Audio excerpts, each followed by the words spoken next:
And first 6 topics we discussed tomorrow under the heading Suhoor and Iftar. Inshallah. So that'll be very interesting. Then we've got the last 13 topics that you've enunciated. Of course, they will be discussed in the coming days from the 9th until the 20th of Ramadan.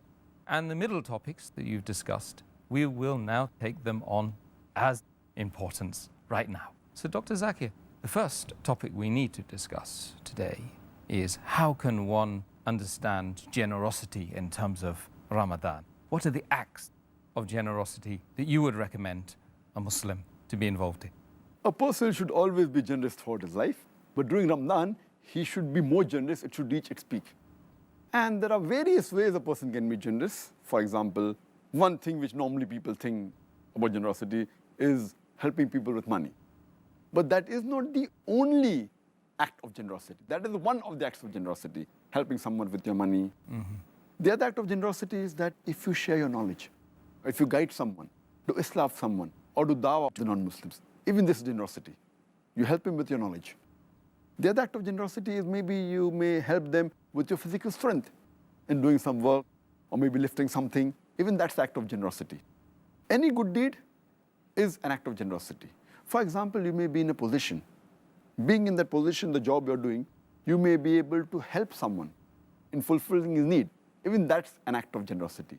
So all these come under the acts of generosity.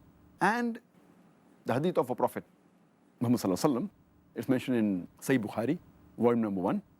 In the book of Revelation, hadith number 5, it is said that Muhammad Sallallahu Alaihi Wasallam, he was the most generous of all the people. And during the month of Ramadan, his generosity used to reach the peak. And Archangel Gabriel used to visit him during the month of Ramadan and used to rehearse the Quran. And it is said that Prophet Muhammad, peace be upon him, he was more generous than the strong, uncontrollable wind. He was the peak of generosity. Further, beloved Prophet Muhammad said, it's mentioned hadith of Tirmidhi, hadith number 3233, where it is said that there will be rooms in paradise where you can see inside the room from the outside, and you can see the outside from inside. And these rooms will be prepared for those people who are generous and who help the poor people, those who fast regularly, and those who pray at night. So these are special rooms prepared for those people in paradise.